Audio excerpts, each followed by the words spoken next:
So for our standing hip abduction, the aim of the game is to strengthen the outside of the butt, our ability to pull the leg away from the midline.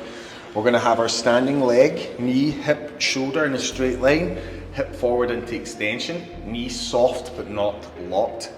From here, we're bracing the core. We're going to kick the leg out to the side, keeping the toes on the same alignment, and then bring back in. We want to maintain tension on the band the whole time. I'm trying to keep a straight leg throughout, hips forward, abdominals engaged, and I'm making sure that I don't lean back or arch the spine as I do this.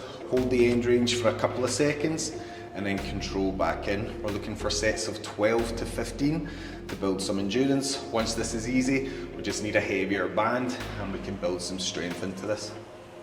For the lateral lunge, we want to think about this as a single leg squat with the trailing leg in full extension. Our goal is to keep our shoulders and our hips nicely stacked. The leg we're sitting across to, the knee is traveling outside the foot and the ankle, and we're letting our hips continue back as we push that knee forward over the toes. I'm going to use my hand in a second to make sure I'm keeping that space from rib to hip nice and open.